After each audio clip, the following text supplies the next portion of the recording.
Before we get started, I want to extend a special thank you to the sponsors of the program this evening. That includes the Missouri Humanities Council, the McDonald Foundation, the W.K. Kellogg Foundation, as well as Marnie and John Sherman. We also want to thank American Public Square's presenting sponsors this evening, the Abernathy Charitable Trust, the H&R Block Foundation, Sue Seidler and Louis Nerman, the Hall Family Foundation, the City of Kansas City, Missouri, and UMKC. American Public Square is a member-supported organization. If you're not a member, you can join right now at this exact moment at americanpublicsquare.org. And your playbill contains information on how to do that. You can take care of that right now. Now, if you didn't register for the event this evening, you can also do that right now. If you do that, that'll allow us to send you a link to a survey where we can get feedback and information regarding your experience here at the program this evening, as well as send out future information for American Public Square events. Now, due to the generous support of the William T. Camber Foundation, American Public Square was able to provide a fact sheet that was available on the front table that was there when you came in. And you can look at that and gain more information about some of the facts that will be addressed this evening with our panelists. And if you have this document here inside of your playbill, this document will allow you to write down fact checks as well as write down any questions that you have for the panelists. And please don't wait until the end of the program or during a break to submit this. As soon as you have a question or a fact check, just raise that up in the air. We have volunteers that will come up and grab that for you.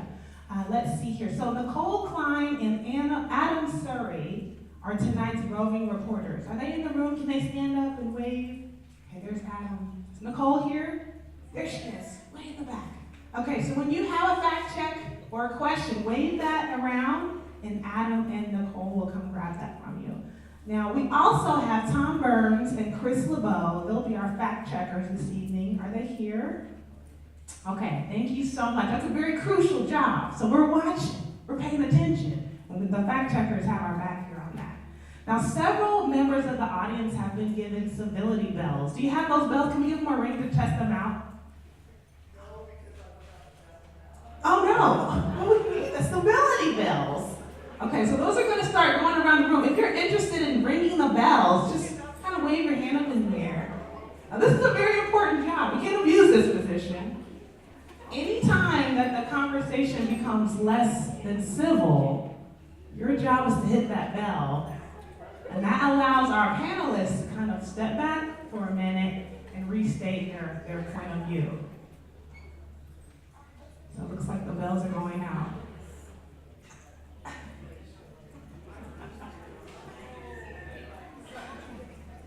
Okay. Give those bells just a ding to make sure they're ready. Okay. No hitting the bell when it's not necessary. It's not a game show. All right. So in line with that, we also ask the audience members to please hold your applause throughout the program. And so don't clap during the discussion, and we'll hold that for the end of the program. Now, a little bit of background information about the student initiative. Since January 2019, American Public Square has been working with local high school students to demonstrate how to engage in civil public discourse regarding and dealing with controversial topics. APS presented a model panel to the students. And for this project, we presented to 11 classes at Van Horn High School and Truman High School over the course of 3 days. And ultimately, 223 students participated in the project. That's pretty cool. Now, the events tonight is our culminating event for the Student Initiative Project. And we have students representing from Independence High School, Nicole Kline's American History classes, as well as from Van Horn High School, Mr. Surrey's American Literature classes. So we're really excited for the students to be here this evening. Now, the students that participated in the project, they selected the topic, they organized the event, and they selected the panelists. So hats off to them for that hard work. Now, without further delay, I'd like to introduce our moderator for this evening, Mr. Brian Ellison. And Brian is the current director of the Covenant Network of Presbyterians. And he is also a regular guest host on KCUR 89.3 for Up to Date and the Current Standard. So I'll hand it off to Brian. I also though want to give a special shout out to a special guest that we have in the audience. Representative Lori Rowland is here, so thank you so much for joining us, sir. And we appreciate your interest in your support for the event. So now I'll just give it to Brian to take it away. Thank you so much. Thank you so much, Monique. This is a really interesting, really important topic, and I'm so honored to be here as moderator tonight. I imagine there are some things we can all agree on this subject. One of those things is that maintaining discipline in schools is important, essential maybe, for allowing all students the opportunity to go to school in an environment that's safe and relatively free of distractions and well suited for the learning and growing up that we expect our schools to provide. We can also probably agree there are right ways and wrong ways to administer discipline, whether it's in-school suspension or out-of-school suspension or expulsion. What's the right course or the wrong one at the right time in the right way? When should you invoke law enforcement, when you shouldn't? There's disagreement about some of those right times and wrong times. And one of the places where those different understandings play out who should be disciplined and in what ways and under what circumstances is when we add in the reality that there are disparities in discipline related to race. We'll talk tonight about the numbers, but there's also ample evidence that there is ample evidence. Numbers prove it, that students of color are disciplined at rates disproportionate to their population in the schools. That's a reality, not just here in the independent school district, but around the country. So tonight we ask why. Assuming we agree that's a problem, what can be done about it? Those are some of the issues we hope to explore. I think the students of Truman and Van Horn High Schools have assembled an excellent panel of voices. You can read their detailed bios in that playbill that you have. I hope that tonight we can all deepen our own understanding of these issues. So I'll get the conversation started by asking each of them a question or two. But this conversation is really going to be guided by you. So get those questions on the cards ready to go. I want to start with Justice Gatson. Justice, yeah. My mic's working. Justice, you are in Kansas City. I'm going to ask one of the road reporters if I can borrow their chair. Oh, better yet.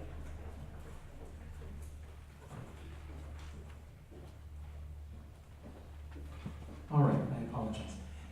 Justice, you're the Kansas City organizer for the ACLU Missouri, who's actually studied and compiled data from the schools of the state, including the ones here in Independence. Can you talk about what you found and what you think are the implications and the consequences of these disparities in school discipline? What we found is a system and a practice that is deeply rooted in structural and institutional racism. And I don't play about that because that's what it is. That has played throughout the American educational system, back to the very beginnings, when we talk about and we think about Native Americans and how they were stripped of their identity and their culture. Native American children were made to forget who they were and adopt American values. And when we think about African Americans, the history of African Americans, when we go back to a time where it was illegal to educate African Americans, it was illegal. It was coded in our law. And so, in order to really get at the root of this problem, we have to be clear and acknowledge that and start there. But we found that they suffer the greatest, and it's because we have a lot of bias within the educational system. But it's not all that. Some of it is teachers don't have the resources that they need. Some of it is children come to school hungry. Some of it is parents don't know how they're going to pay the electric bill in order to keep the lights on so that their children can study. So it's a lot of things kind of rolled into one, and all of them play a major part. We like to address the food insecurity, and we like to address some social service needs. But what we don't like to address and talk about and really get to is the roots of what causes most of this. And so if you read our report that came out, you will see that we very clearly stated that because that's what we found. That's where the research took us. Great. I'm sure that report will come up again throughout the evening as we dig into that research. Let me expand the conversation to include Eric Camber. And Eric, you direct the Urban Education Research Center at UMKC. You've heard some of this report about Missouri schools. Put it in the broader context for us. How clear is the data that nationally there really is a disparity, and what does your research suggest is causing that? Yeah, I'm glad, Justice, that you brought up this notion of root causes, because that is one of the things that I thought about as I thought about preparing for this panel, and so I hope that we're able to get into root causes. The national picture is unambiguous, as Justice described it here in Missouri, that there clearly is disproportionality in how students are sanctioned for behavior issues by race, with African American students being sanctioned much more often than white students and students of other races is the main finding. And beyond that, so you might ask, well, as researchers often do, you might ask, well, what if you took into account this, or what if you took into account that? And fortunately, there are a lot of studies that do take into account a lot of things and try to, in a sense, look at other explanations, other root causes for these large disparities that we see in discipline. And when you do that, there's many, many studies. When you take into account other factors like student characteristics, the characteristics of the schools that students are in, the characteristics of their teachers, the characteristics of their classrooms. There are many studies out there that use large number of students, large number of schools. Even after doing that, even after taking into consideration many different factors, there are a large number of studies that show that significant racial disparities in student discipline rates still exist beyond that. That suggests, in the research world, that suggests that this is a real problem. This is a true problem that isn't easily explained away by other factors. And so one of the things that I'm hoping that we can talk about are some of these root causes, and I would invite us to think about, what does this really mean? What does this really look like in students' worlds to experience discipline? What brought them to that point that they were experiencing the discipline system in the first place? And I think research has a partial answer for that. Students, in many cases, when they encounter the discipline system in schools, those students are very often beginning to what researchers call disengage from school. Their motivation for being in school and doing in school work is reduced, and there are all sorts of, as you might imagine, there are all sorts of root causes of that. But I think looking at things like, why are students disengaging from school? Why are students not interested? Why are students acting out? Is it the conditions that they're in? Is it something that's going on at home? Is it structural racism? What are the root causes? I think is a path that potentially points us to solutions that we can look at. All right. Wendy Kline, you're coming at this from a somewhat different perspective. You are in the schools. You're an assistant principal here at Truman High School. You've also been an assistant principal at Van Horn. You've been at Independence Academy, the alternative K-12 campus. Do these numbers, which seem to be pretty indisputable and show a clear disparity, tell the whole story? I mean, I'm looking at the numbers from the report on Truman High. African American, Hispanic, or multiracial students make up 35% of the population at Truman High. This is from a couple of years ago, 2015, but made up 53% of the in-school suspensions and 49% of the out-of-school suspensions. Are the numbers telling the whole story, or is there more to this? Well, I'm pleased to say that the percentages have increased to where we're really at about 58% and 42%. So that's a positive trend in terms of student population. I think your point about does it tell the whole story is well made, because with any data, it's imperative that we dig down into it and we recognize what patterns we're seeing, and we continue to look beyond the numbers to see what that reflects. You know, are we looking at the percentage of students, minority or non-minority, in terms of the number of incidents or offenses the students have actually participated in, if you will? Are we taking all the data points into consideration is where I'm going? And then what does that information tell us? You know, why are students making those kinds of choices? You know, when you talk about root causes, what are the missing skills? And what kind of work do we need to do to help students with those missing skills? There are a whole lot of other eyes and ears inside the school that are watching all of this. Those are the eyes and ears of students. Vanessa Ramirez graduated from Van Horn High School back in 2017. So Vanessa, let me ask you, and let me ask you point blank, do you feel like your ethnicity, your race, was a factor in how you and your fellow classmates, whether white or Latinx or black or Asian, how you were treated when something was going wrong and discipline might be required? Yeah, so I think everything that has been brought up has at least had the in the conversation root causes, right?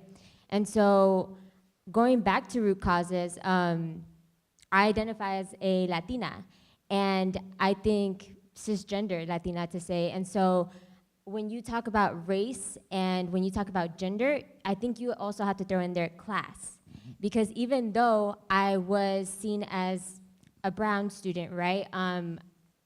Maybe I didn't have, I can say that I felt a little bit more privileged than my black counterpart students, or maybe even an Afro-Latina that would have been sitting next to me in class, right? Because it is in society, you have to take into consideration all of these different things, right? And so not even just being Latina, but being middle class as well. When you look into all of the demographics, I can say that I had privilege above all those other things, and even students that were sitting right next to me in classes. And going back to years ago when my siblings, who are 27 and 28, graduated from Van Horn, I can say that they felt 10 times worse sitting in those classrooms. Why? Because their environment was a prison-like environment. They literally went in through metal detectors. So what does that tell you about environment? What does that tell you about root causes? All of these things play into how a student feels in the classroom and how a teacher sees a student in the classroom. All right, everyone has said root causes, so I'm going to ask more questions about root causes. And it really is the fundamental question, right? Because before you can talk about solutions, you have to figure out what is causing the problem. But maybe we need to start by asking the root causes of what? In other words, is racism bias on the part of administrators and teachers, sort of a personal racism, leading students of color to be treated differently?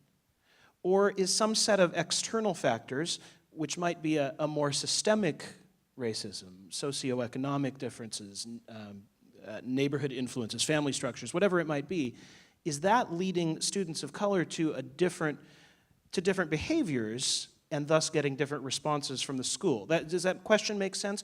The root causes of what exactly are we asking about? Justice? Same behavior, different outcome. I'm gonna say that again. Same behavior, different outcome. And so what does that mean? That means that students do the same thing. Kids do the same thing. All kids do the same thing.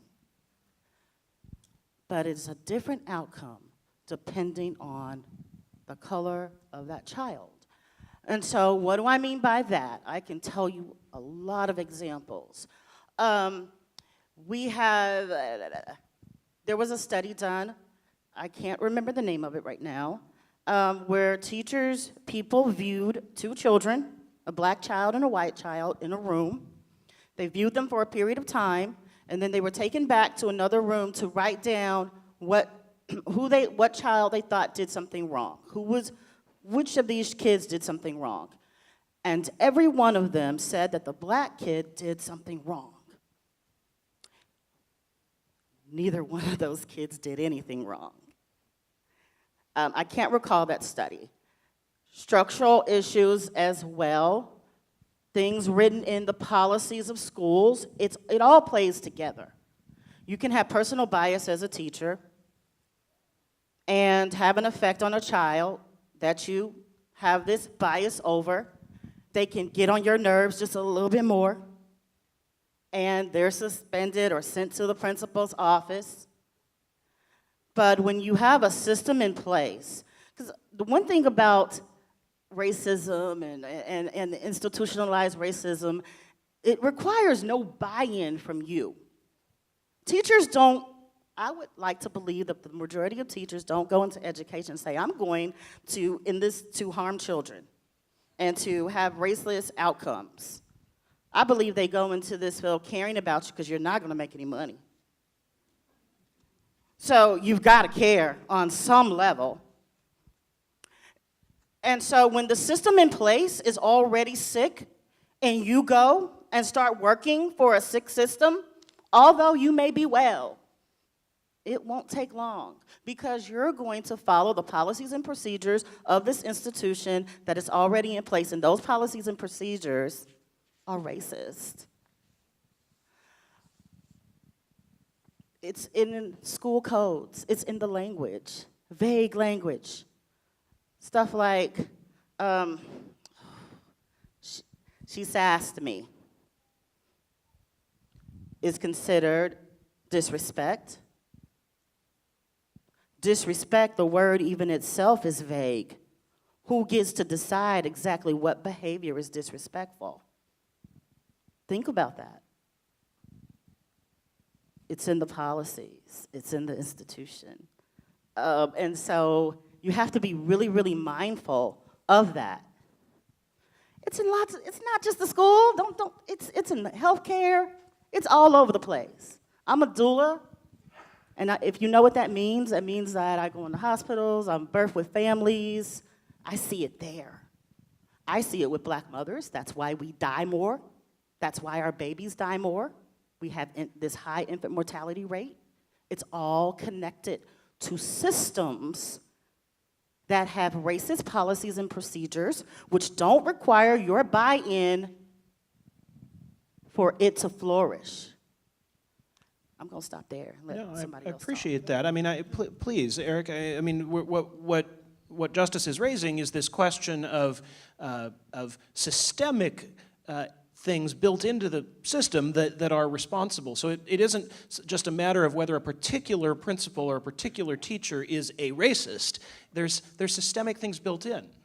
Yeah, absolutely. I'd like to pick up on two, and thank you for raising these points, Justice. I'd like to pick up on 2 points that Justice has made. One is about systemic racism and structural racism, but also about what some have called implicit racism or more implicit bias, I think.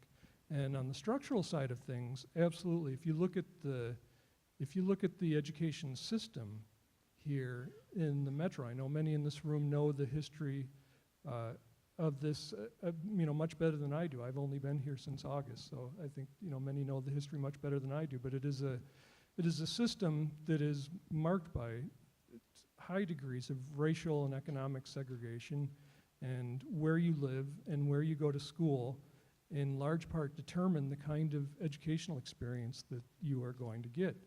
So when you marry that idea with that fact, with that social fact, that schools vary tremendously in how they approach discipline, and how schools approach discipline has a big determining impact on the kinds of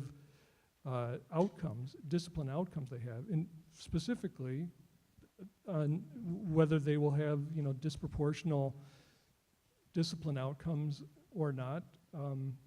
That varies a lot by school, and perhaps not surprisingly, what you see is that schools that serve large proportions of African American students very often have much more punitive kind of discipline policies. You see in schools that have mixed student bodies, that you see strong disproportionality at the building level, and so there is very much a structural element to this in terms of implicitly at the teacher level. I'm totally with you, Justice, that no teacher, I don't think, comes into the profession thinking, I want to be a racist. I want to be, I want to discriminate against kids. But there is a strong literature. I think my own personal belief is that we all have implicit biases. We all have unconscious biases. That and there's some that we're aware of and some that we're not aware of. But there's strong experimental research that has kind of drawn out the kind of studies that Justice described, where the race of the student is randomly assigned, and teachers are asked to react to a vignette, a scenario about a student. And either the student is misbehaving, or the student has already committed some kind of disciplinary offense, and then teachers are asked to predict what might happen next. In each of these studies, teachers are much more severe in their judgment of African American students as compared to white students, and they are also prescribed more harsh discipline outcomes for African American students than white students. And these are, very well controlled, very well done studies. That suggests to me one of the more interesting studies in this body of research has been done on pre-service teachers. So teachers before they've become teachers, which suggests to me that teachers, even before they enter the profession, are bringing potentially these hidden implicit biases. And I think I would invite us to maybe think that it's not just teachers, that we might think that it's all of us. I would include myself as someone who is a teacher and who's also an administrator in education, that we all bring implicit biases into our work. Let me ask for some very specific things from those of you who have recently been in schools. There's an argument between a teacher and a student. Student comes into your office, Wendy, or one of your classmates was that student, Vanessa. How is it that a black student or a Latino student is being treated differently than a white student in that same situation? Wendy, do you think that happens? Well, I'd love to be naive enough to say it doesn't. And unfortunately, first of all, thank you so much for your positive outlook in terms of operating under the premise that people don't intend to be that way. People start out with the best of intentions. We all do work within the system we have. We all work with the context we bring to the table, and I would offer up that there are huge gaps in understanding and knowledge in respect to cultural things. And I would simply say that I've not experienced that firsthand as an administrator. However, I'm an old white lady. Let me just put it out there, okay? So whether it is a student of color or a student who is Caucasian, if that teacher reaches out through an incident referral or a phone call, then there's a problem with the student, my response is very simply going to be the same in terms of figuring out what's going on and getting that student back into class. So it's not an issue of not seeing color, it's an issue of seeing the student as a student and trying to address the behavior. It may take more work depending on the particular student, and it may take more work depending on the teacher and the situation, to be frank with you. Let me just follow up. It may take more work depending on the student. Does that mean that, is that a place where the racial disparities start to come into play for you as an administrator? Or I guess what I'm hearing a gap between the situation that Justice and Eric are describing, what the data show is happening on a systemic basis, and you as an administrator doing your job every day who says on a case-by-case basis, I don't see that happening, but it is happening somehow statistically. So at what point is this unfolding in a way that is unjust, that is unfair? Well, remember, I said I'd love to be naive enough to say it doesn't happen. I think part of the key is, and Justice, you mentioned the word disrespect. You know, one of the first things we do in teaching a lesson is we work to ensure that we are looking at a common definition of terms. And I think part of what we have disconnect in is how we define terms. You know, Justice mentioned sass or disrespect. I come from the South, I get sass. You know, someone else wouldn't get that in the same regard. The point I was trying to make about depending on the student, that student may not be ready to process back into that classroom. That student may be so fired up at that teacher, that student just needs some time and space, and that's what I'm going to give them. The teacher may be too heated in respect to, we're trying to get this work done, we're getting ready for the AP exam, and you're disrupting the class. So it's situational in terms of my experience. And one of the things that we do here in Independence and at Truman, and this is within the last few years, in recognition because there is concern across the board that we are being consistent and transparent, especially when it comes to discipline with students, and fair and equitable. We created a continuum of interventions and identified levels of behavior and assigned the restorative practices that could go along with those and identified any particular missing skills that might play in. So we're looking beyond the behavior at the student. Kind of a personalized plan for that student's rehabilitation, to be restored to their full status as a student. Sure, but balancing that personalized along that continuum so we can maintain that consistency.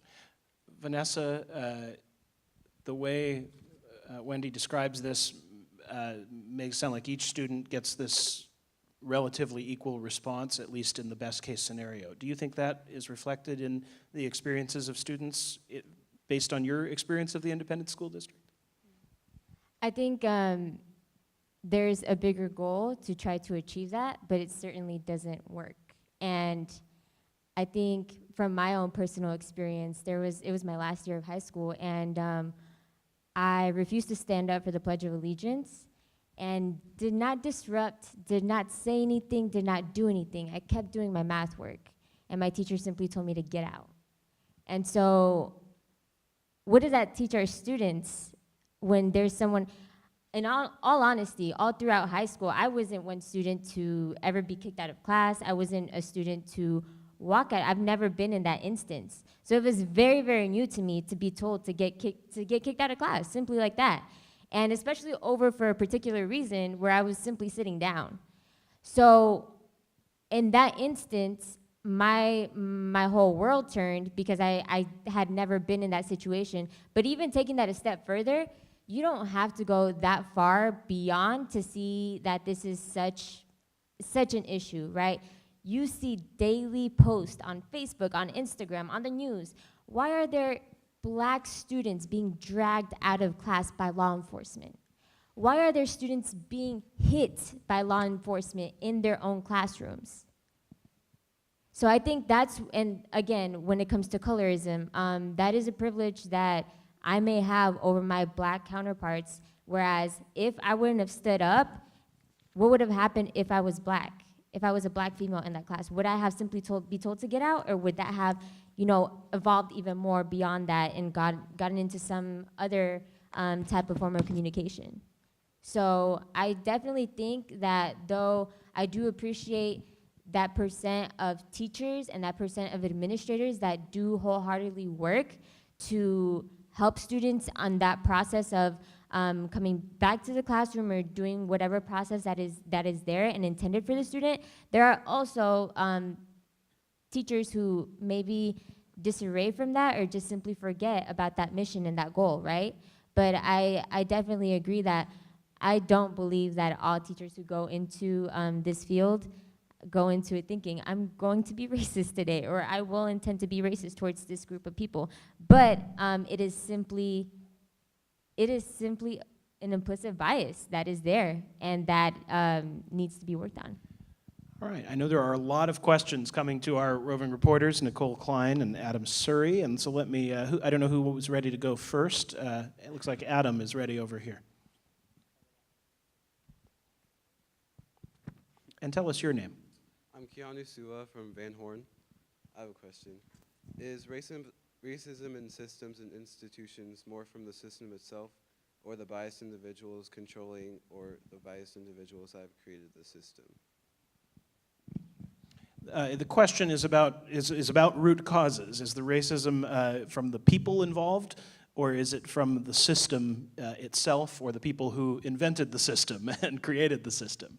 It's kind of getting to that question we've been addressing about personal bias versus systemic bias and what's responsible. I mean, let's go the next step with that question. Do you think there? A question that you raised, I think, Vanessa, at one point, or maybe it was you, Wendy. Does the race of the teacher or administrator administering the discipline matter? Well, I think it matters to all students when you feel as if you and your culture are not reflected in the people in charge. Okay, and so I think to speak to the question that was asked, you know, it's the people who created the system and then those of us who perpetuate it, okay? I don't know that that's a clear answer, but I think that, I know we're gonna move to the so what now part, but I think the key here is identifying a common understanding of these like terms and recognizing that, you know, what my middle class background defines as disrespect may look differently with someone who comes from a different set of circumstances, or as you mentioned, Vanessa, a different set of opportunities and access to those opportunities. Anyone else? All of the above. I appreciate that question. I think that is a question, the thread of a question that runs through kind of everything we're talking about tonight. Nicole, are you around somewhere with questions? She was standing there a moment ago. Oh, still working on the next one? Or, all right.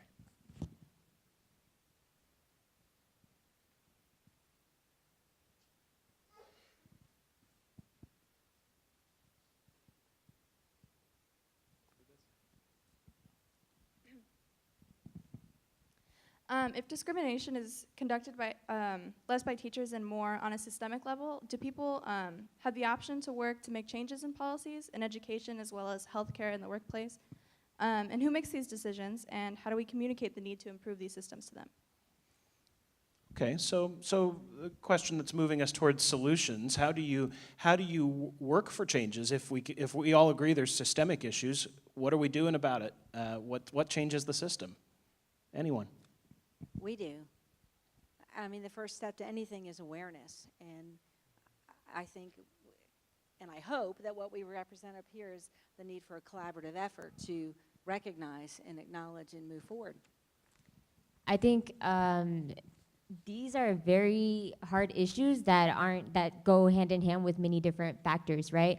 So you can't just talk about restorative justice without talking about prison to pipeline systems, right, in place in schools. You can't talk about getting students in and out the door safely without, just how you were saying, from the very laws, the very rules that go within your school, that go within your system, and making sure that those are clear and that those aren't racist, literally are not racist.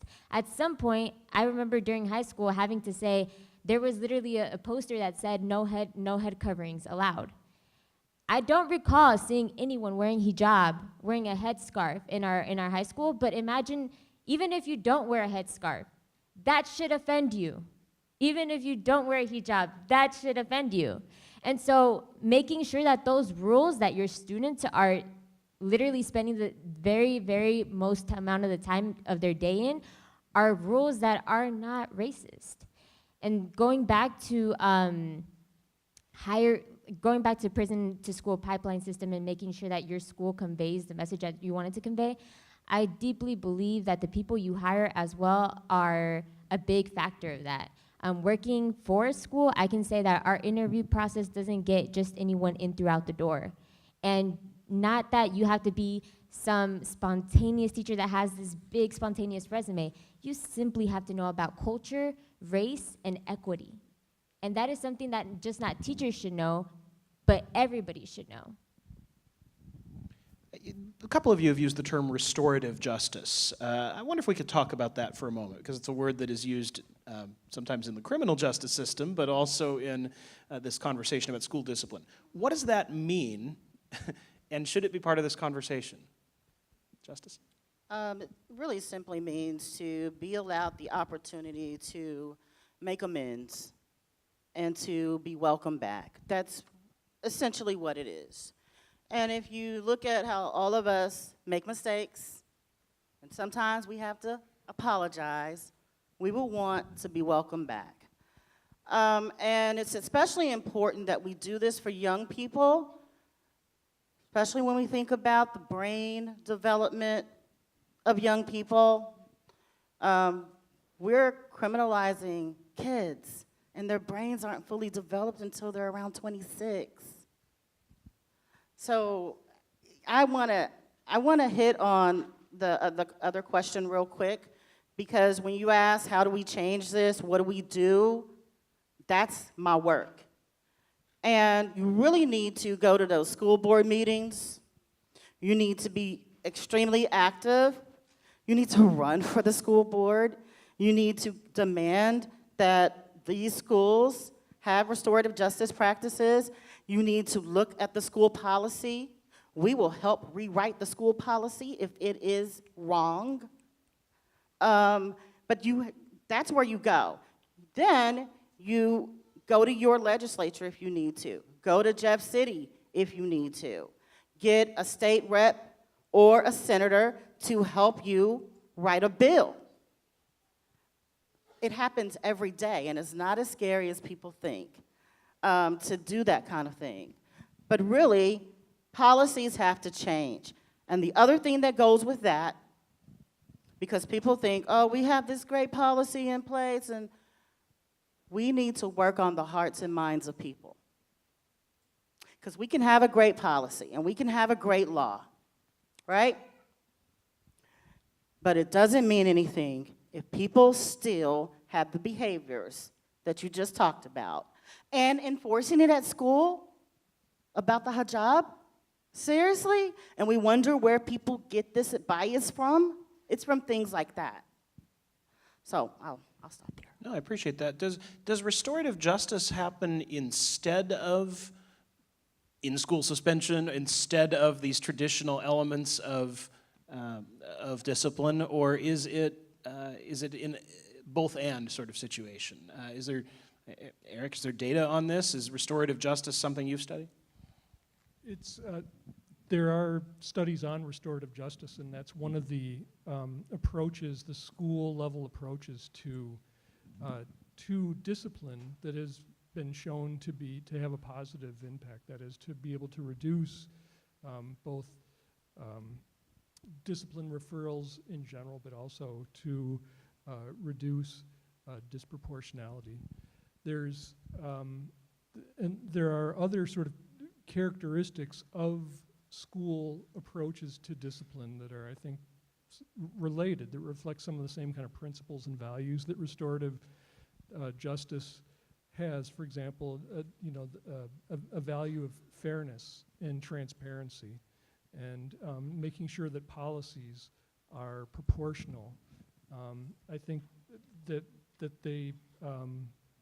there's limited use of really strong punishments, like out-of-school suspension, for example. That is really only used under rare circumstances for the most serious of transgressions of students. And so I think there's a handful of school practices, and restorative justice is one of them that have had positive impacts. Just to elaborate, the other key component of restorative practices is recognizing the harm caused by the behavior, and then involving the person who caused the harm in making restitution in terms of repairing the relationships. And those are wonderful things to do. And ideally, we are doing those whenever possible in lieu of extreme discipline. Unfortunately, it does take a receptive party, and there are times where, for whatever reason, the parties do not want to be an active part of that. some of which is maybe just misunderstanding the process, and we can certainly do a better job explaining that. I think the other key piece there is the idea that we are trying to do these new and innovative and, let's face it, things that just make good sense within the existing structure we have. You know, this requires an outlay of resources and personnel that, in all honesty, most comprehensive schools don't have. So, you know, while we are trying to move forward, it is certainly not where any of us would want it to be, but we're working through with what we can and continuing to add in and layer in some of those practices. Let's take another question. Yeah, Nicole. That mic isn't on. Tell us your name. Hi, I'm Becky. I live in Kansas City, Missouri, but I work for the Raytown School District. And this is my question. Do any of you know examples of schools that you feel like do a good job of making up for racial biases? And if so, can you describe what that looked like, particularly in schools that have a large racial makeup and that might be closer to urban areas? Thanks. Great question. Are there positive examples we can point to? Okay, we'll move on to the next question. No. Not in Missouri. Not in Missouri. But models that I've seen that kind of take kids from very early on and follow them throughout the village system that they have in New York, I think that works extremely well. But I can't point to any school in our state that I would say is just doing a bang-up job. And that's really, really unfortunate. And it's a sad, sad state. And it really lets you know where we're at. I could add just to a couple, not specific schools, but just to add to the list of a couple more general things that show up in the research literature. In addition to restorative practices, I think culturally responsive pedagogy, I think, is another general kind of practice. And just, I think other panelists have mentioned just being... What does that mean? Culturally responsive pedagogy. It's understanding the culture of the students you teach in as deep a way that you can possibly manage that, to understand what their day-to-day experiences are, understand where they're coming from culturally, is not only an effective way to reach students, to communicate to them that you understand, you know, that there's an empathetic kind of response there, but it's but also, you know, it allows you to communicate more effectively with students if you understand something about them and understand something about their culture. So I think discipline practices that are informed with cultural responsivity. And is that accomplished through training? Is that like the teachers and administrators in those contexts, you bring in teachers who have that expertise to teach them? Yeah, absolutely. I think in the literature, some of the initiatives that have been shown to have the biggest impacts have focused on teachers, have been focused on teacher training, where you're either trying to make teachers aware of their implicit biases, or you're trying to equip teachers with practices that kind of problem-solving practices to try to diffuse tension in situations in classrooms. And then there's a range of things that I think would lead ultimately to more positive discipline outcomes. And so as in general, yes, the interventions that focus on teachers in general in this area have been shown to be effective. You know, I want to ask a specific question of you, Vanessa. I've been addressing you as though all you have to contribute here is that you were a student that graduated a couple years ago, but in fact, you're spending this semester getting ready for the opening of the Kansas City Girls Preparatory Academy, which is scheduled to open this fall as a single-gender charter school. You have the opportunity, and you and your colleagues, people you're working with, to start a school from scratch, including what its discipline policies are going to be. I wonder what that has looked like. What are those discussions like? How have you sat down and said, here's what we're going to do that's maybe different than what other schools are doing? Yeah, so we've had the opportunity, the great opportunity to pick and choose, right, from scratch, just how you were saying, what we want the school to look like and what we don't want it to look like. And we've tried to make that very concrete, and it's actually not been us, but our students and our families who have been making those decisions, right? And so from the very beginning of this foundation, we want the families, our enrolled families, we have 100 open seats, and we have 60 so far. So we, from the very, very beginning, want them to know, hey, this is your school. This isn't our school. This is all of our school, not just the exec board, not just the staff, but we want you to make the concrete rules. We want you to make the concrete forms and methods that you want us to communicate through. But even how we were talking about hiring, right, and who you hire, who's teaching in your classrooms, I have been fortunate enough to conduct and sit on some interviews for our teachers that we're trying to get for our founding class. And going back to who you have in that classroom is very, very important, because a lot of our teachers, if they don't meet those equity and diversity requirements, you're simply not gonna make it.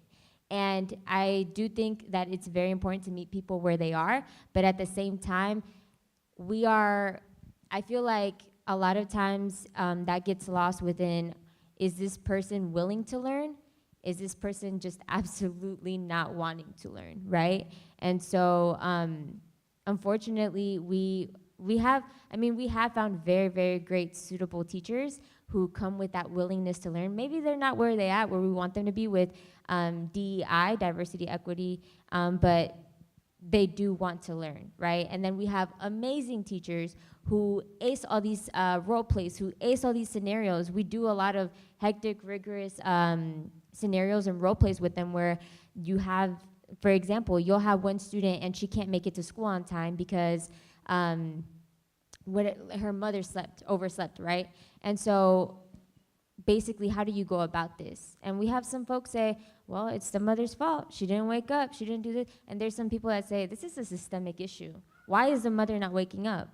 What time does she get home from work? What does she have to do, you know? And so all of these factors that play into children and their lives, it's not just the child who comes into your school, it's their family. And so that is one thing that we're trying to do very, very different here in Kansas City. And we've had the opportunity to already meet our enrolled students, go have dinner at their homes. They're very, very willing and open to having this school be about them. Just, sure. I just want to say that's actually one of the recommendations that we made in our book, so you all just might shape up to be the model.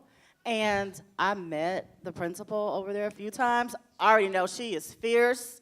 I'm really excited for this, so I just wanted to mention that. Excellent. We have another question right here. According to KCUR, Kansas City Public Schools have drastically reduced or decreased the number of out-of-school suspensions. What were their keys to success? I'd like to have a discussion about how do we fix this once we recognize it. So being solution-focused rather than just problem-focused. All right, Representative Rowland would like to know, address that question about out-of-school suspensions.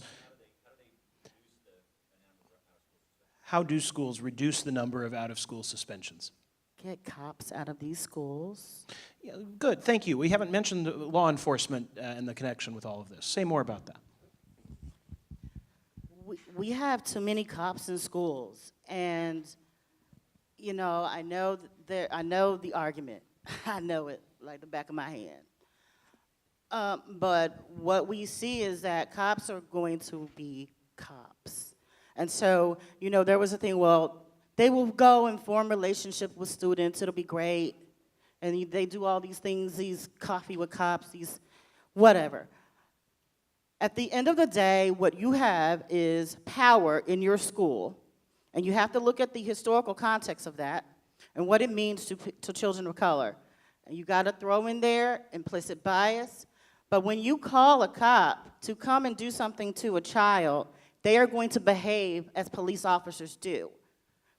And at the end of the day, most of those children face some form of discipline involving the juvenile justice system. I know, I see it all the time.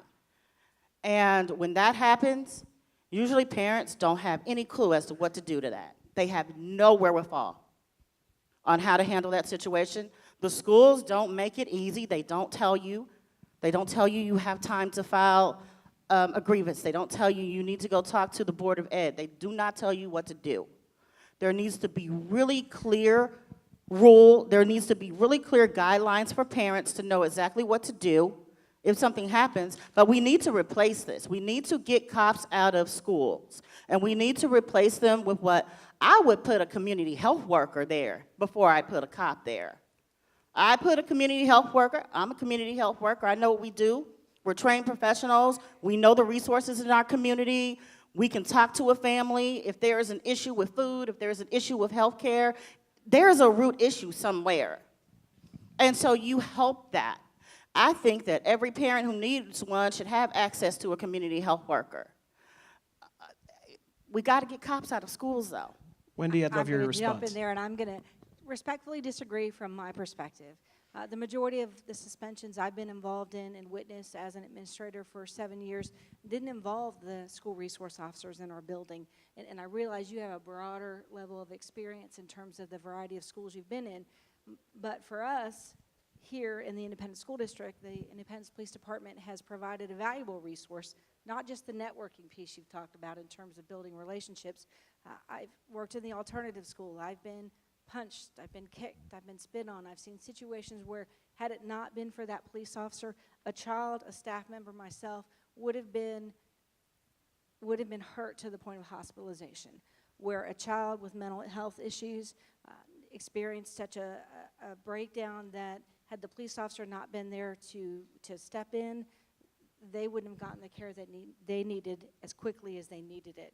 So I think when you talked briefly earlier about the staffing and hiring and things, Vanessa, I think it's all about being very clear about the role and being very clear about, yes, I think there's always a need to educate people and inform people about their rights, but as an educator and as a parent, I would want to know that my children had that level of safety in terms of that level of support if a situation went sideways.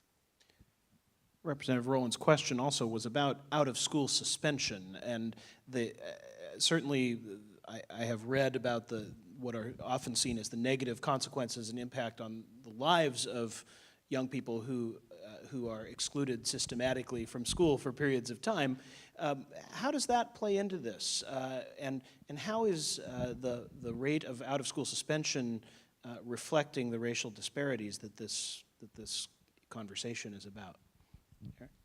Yeah, I mean, I don't know if this is not going to take the form of a solution, I think, maybe implied in the original question, but I think it does. I mean, I think that there's a number of things that come together related to out-of-school suspension that are troubling, that I think that are worth, schools and districts really taking a close look at. I mean, I think we have to acknowledge that when students receive an out-of-school suspension, that they're being taken away from learning opportunities. And in part, that's the logic, I suppose, behind it. But that's from an educator's perspective, that's the worst thing you could do to a student, I think, is to remove them from a learning opportunity. And so, I think looking at alternatives for that, there are, I think that there are alternatives that are certainly discussed in the literature: in-school suspension, alternative educational experiences. There are things that folks look at, and I think the literature is probably less clear about, alternatives. I'm not sure why. Was it KCPS that you mentioned as the district that had some success, or that? Yeah, so I'm not sure. I'm not aware of that, specific district and what explains their success. One thing I would add that I think is fairly clear from the literature there are these. They go by different names. They're called early warning kind of indicator systems, but the general idea is that knowing your students well, from a school's perspective, knowing your students well, and knowing when students are beginning to struggle, and being in a position to be able to react to that, and in a sense intervene before it gets to the point of that student being suspended in an out-of-school suspension, that those kinds of programs have been shown to be effective. And that I'm trying to recall my colleague Ellie Moxley's reporting that I think Representative Rowland is referring to, and I think that was the approach that the Kansas City Public Schools were taking was to be responsive to trauma in students' lives rather than responding first with out-of-school suspension, as I recall that story. Other questions? We have, Nicole, you have someone there? Question right over here.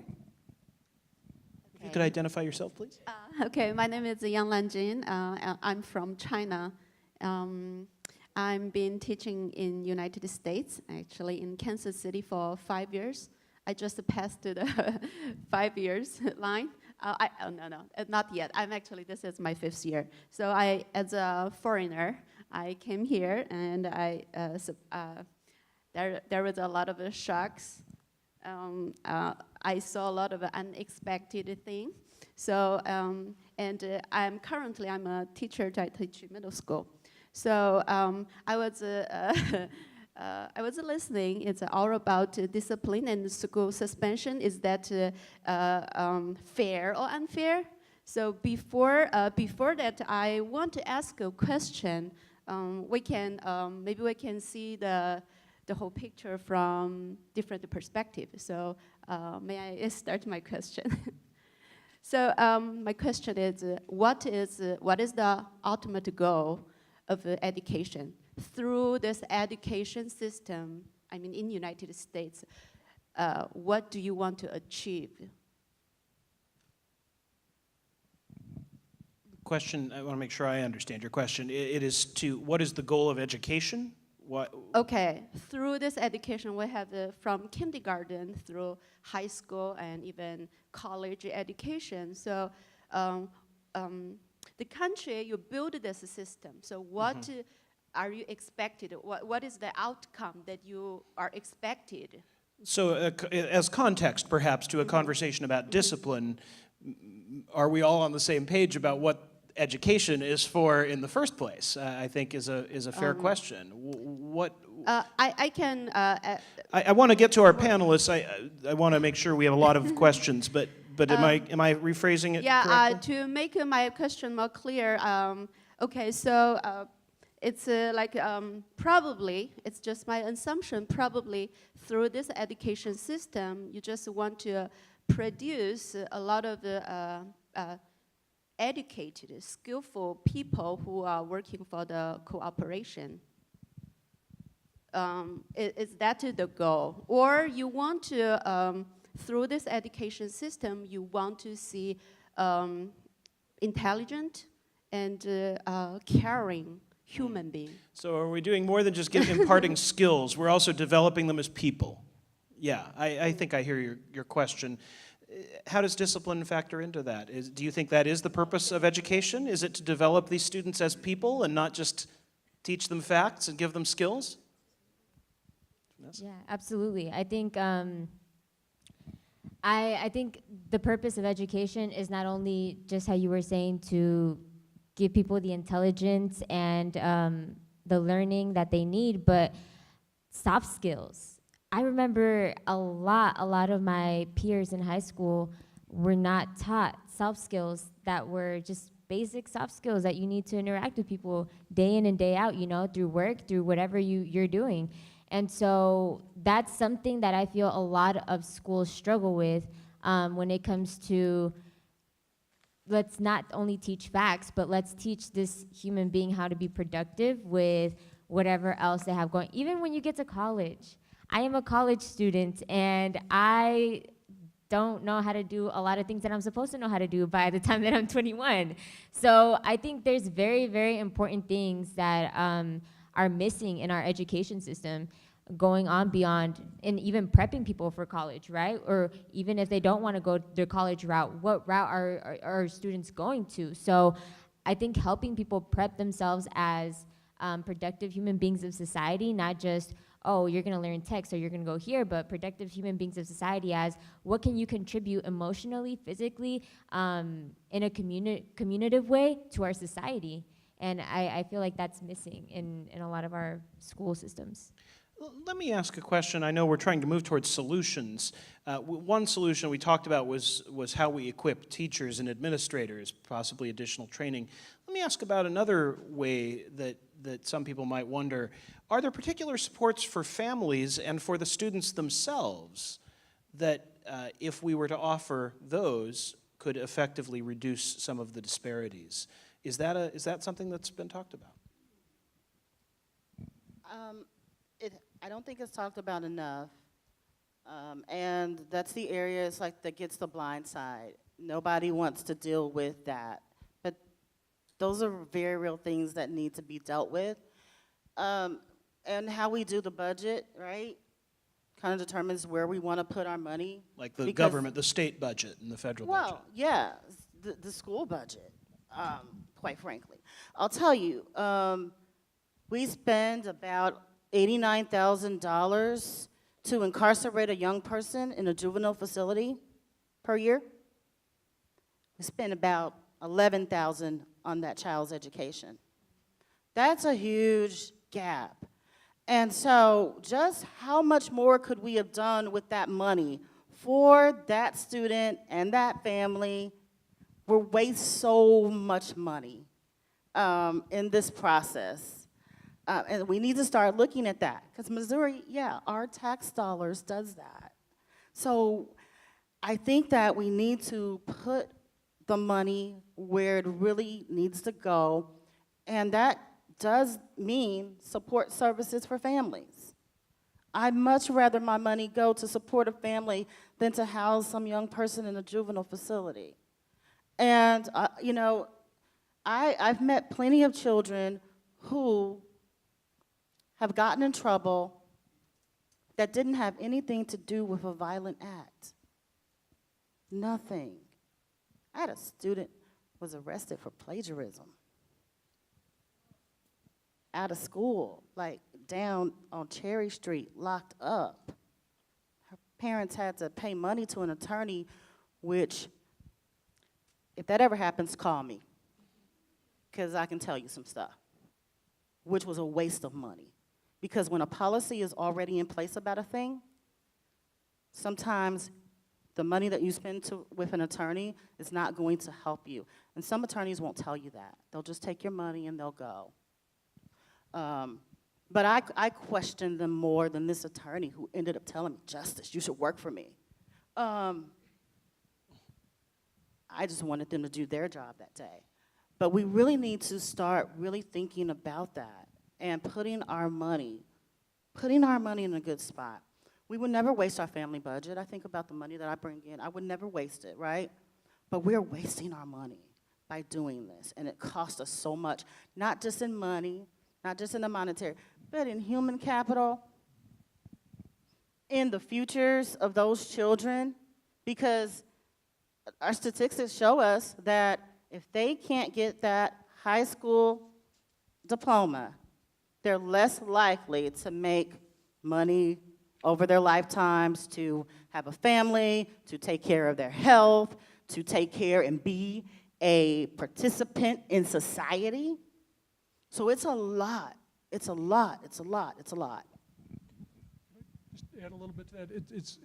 It is really hard work, and some of the most compelling cases that I've seen, descriptions of teachers who are effective in really challenging contexts. The storyline follows a real similar arc. Kid is acting up in class, teacher recognizes it, isn't really sure what to do, has a conversation with folks at home, realizes, oh, there's some traumatic experience, or there's something that the kid is experiencing that is explaining what the kid is doing in the classroom. And the teacher is able to, with that information, I think trauma-informed care and teaching kind of reflects some of these ideas. That model, I believe it's effective, is a really expensive model, right? I'm not sure how you replicate that at scale. That's individual teachers going, one family at a time and trying to figure out what's going on with the kid. But I think it can work. It can really work. You pay a community health worker $25 an hour to deal with that family on those social issues. You're going to save a bunch of money. and you're gonna get a big bang back for it. Wendy, you were trying to jump in too. Part of the questioning was what are we doing in schools to address these gaps? We're recognizing students are coming to us from more places of trauma than in the past for a variety of reasons. Students are coming and families are coming from places of great need, lack of social emotional skills, given circumstances or experiences, whatever. And so there are more and more programming in place in terms of trauma-informed care, training for teachers and staff, positive behavioral intervention supports, the Character Plus, and emphasizing those character traits. And truly the biggest thing we do is attempt to model those for students and families. And when you talk about being focused on being solution-oriented, the way that we have these disciplined conversations, the way that we model these, we don't give someone an out in terms of where they come from, excusing. Keep your mic close to your mouth, So pointed sorry. at your mouth. Okay. We don't give someone an out in terms of excusing behavior, whether it's ours or students or families. It's more a matter of establishing context that can help us drive to the interventions we need for the appropriate supports. I also think a lot of times it gets out, just not noted, that an equal playing field for everyone is very, very necessary, right? So I used to work with pre-K, and I remember when you talk about the resources that you have in schools, there were no translators whatsoever in that school. And the majority of the school were bilingual children with predominantly Spanish-speaking families or predominantly Chinese-speaking families. And like I said, no translators whatsoever. So how are parents supposed to know, expected to know what's going on in their schools, right? When it goes back to law enforcement, is that really a resource that we need in our schools? I remember I still talk to a lot of families that say, I don't approach my child's school because there are police there. I am undocumented. So how are we setting up an environment, a welcoming environment to our staff, to our teachers, whoever is in the building, when you're giving that message out? Maybe implicitly, you're not doing it, you're doing it unconsciously, but that is a message that you're sending out. And so when you don't have these resources in these schools that are necessary, obviously something is going to fail. And that equal playing field plays back into that. How pre-K, this is pre-K. How do we not have an equal playing field for our pre-K if that's where their journey to education starts, right? We started a little late. I think we have time for one more audience question, and then we'll ask the so what and now what question of all of our panel. Nicole, and you can just ask it if you don't know where the person's saying. Do we have one more question? Okay, great. We'll come to the fact checks after this last question. What is a student to do when he or she feels that their teacher could be treating them unfairly based on race? What is a student to do when they believe they are themselves examples of the racial disparity in discipline? Wendy? That student needs to come to their administrator and have that conversation. If they're not comfortable with that person because they don't know them or don't feel as if that's going to be a receptive audience, that student needs to go to an adult they do respect and open the door and have that conversation. The hope is there's a lack of intentionality, and just communication and awareness can build a bridge between them. Easier said than done? Yep. I would say there are organizations in the community that you could reach out to that would take a look into that. If I can tell you, if any student feels that that's happening with them, they can always file a complaint with our office. It's the ACLU of Missouri. Google it, find the complaint form, send it in. All right. One of these elements of the American Public Square event are the fact checks that people can ask for, and you've had some requests tonight. Tom and Chris, what do you have?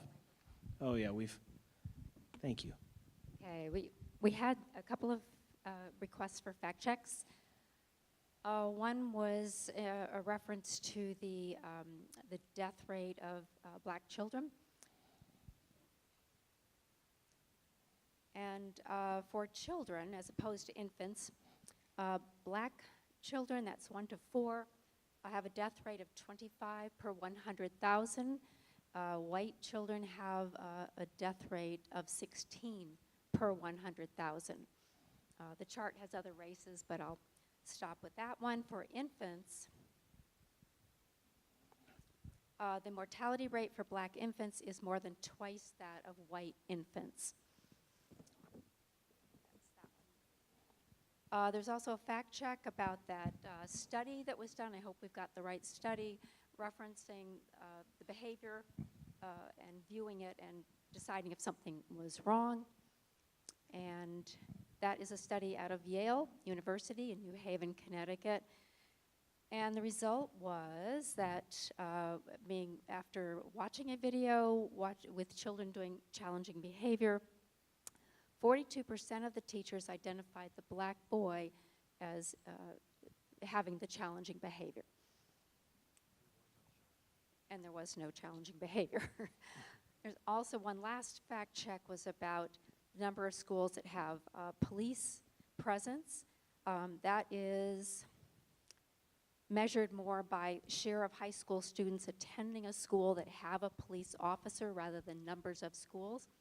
And it's pretty straight across the board. Between 68 and 76% of students go to schools with police officers, and it dates back to actually the 1950s was when the first police officer was put into a school. I have more information if you want to come up later. Thank you. Thank you, Chris. All right, so our last question to our panel in these events is, so what and now what? In one sentence, maybe one sentence to answer each of those questions. Why does this matter? That's the so what and now what. Give us one sentence of what you hope comes of this conversation. Am I being uncivil? No, we just dropped the bell. So why, as people walk out of here, what do you want them to be thinking about why this is important and what should be done? Let me start with, no, I'm sorry, we really need to get to the end of the conversation, but thank you for being here. We can talk after. Vanessa, if you would start. So what and now what? So this is a very important topic and very important conversation, not just if you are a black student, not just if you are a brown student, not just if you are a white student, but any type of student. And if you are any type of, you have some sort of, even if you don't have a student, right? This is a very important conversation because a lot of times the conversation gets more towards, well, if we help them, then what about us? And that goes back to the equal playing field. We need to have an equal playing field for everyone. That's why it matters. That's why not just me being Latina matters, but me helping people get over anti-blackness in the classroom matters, right? And so where do we go from there? I think going back from there, we try to find a way back to how do we keep students inside of the classroom instead of kicking them out? How do we keep giving them that time of teaching that they need instead of just throwing them out of the classroom? Thank you, Vanessa Ramirez. Justice Gatson, so what and now what? So, so what? So now that you know how your money is being used, I think it's really important to tell those in charge that you want to see a change. And that means working really actively. I don't mean you just go home after tonight and you think, oh, you know, that's really sad. I mean, start putting some work in. Start attending those school board meetings, being active with that. Show up at those schools, talk to teachers, volunteer to help teachers. The other thing, for people who really want to make a difference, I say you really need to get involved in policy. And I can help you do that. Talk to me after, I can tell you how. But we really need to get a handle on this. Looking towards the future, with what we have right now, to me, it's quite bleak looking at those numbers. And because we have the Betsy DeVos, you know, I'm not gonna be mean, but we have some serious issues with the people who are in charge of educating our children and who are in charge of making decisions.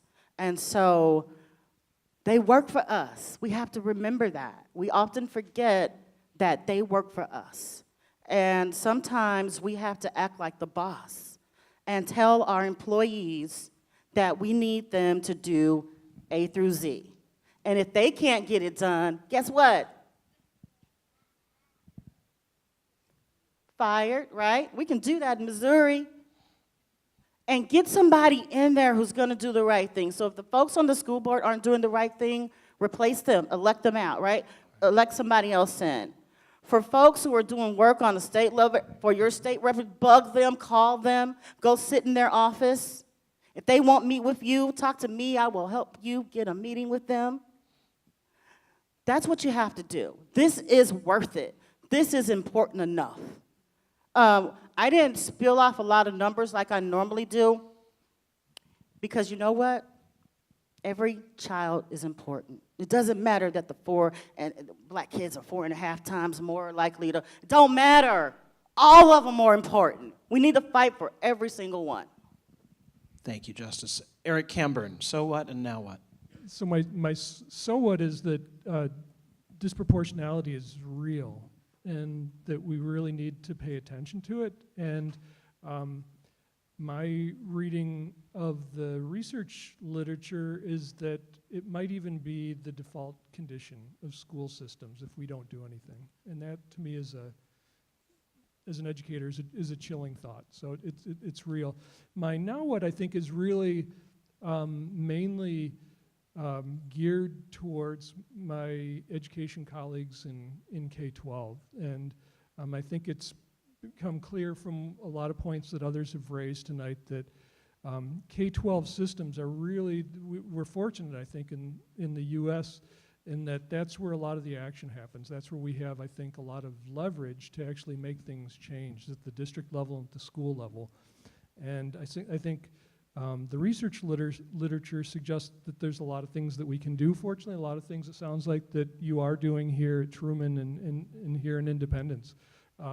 Trying to create a discipline system that's fair, that's transparent, that is graduated, that doesn't go immediately to level 3 of out-of-school suspensions. And the other thing that I would suggest that we all think about is involving student voice and listening to the voice of students in that, and really placing at the center, taking seriously students and understanding where they're coming from in the discipline process. Thank you, Eric. And finally, Wendy Kline. The so what is, we want everyone to feel included and a part of the school system. Schools are intended to be a microcosm of society and truly prepare students for the world beyond. So it's imperative we address things at this level that really students need to be prepared as adults to deal with in society. The so what is we are continuing to make strides, but we have huge gaps in our knowledge base. My background is completely different than yours, and until we come together in conversation, we're not going to recognize that disconnect. So the what now to me is to continue to engage in these kind of conversations. So do speak up, do make sure your voice is heard in a way that makes you part of the solution finding, not just part of the problem stating, and be very aware that, as you said, Eric, that student voice is imperative here. And as educators, we truly do work to try to balance the needs of all, and it becomes very problematic in a classroom of 30 not to remove a student. So to be open to have the conversation about what are alternative ways to be able to address those needs and balance this for everyone. We have a tradition at American Public Square events of presenting our panelists as well as our roving reporters, Nicole and Adam, with your own civility bell to take home with you. And I have found it, since I got my first one, it works really well around my house. The dogs appreciate it. So there is your civility bell. Let's say thank you to all of our panelists tonight.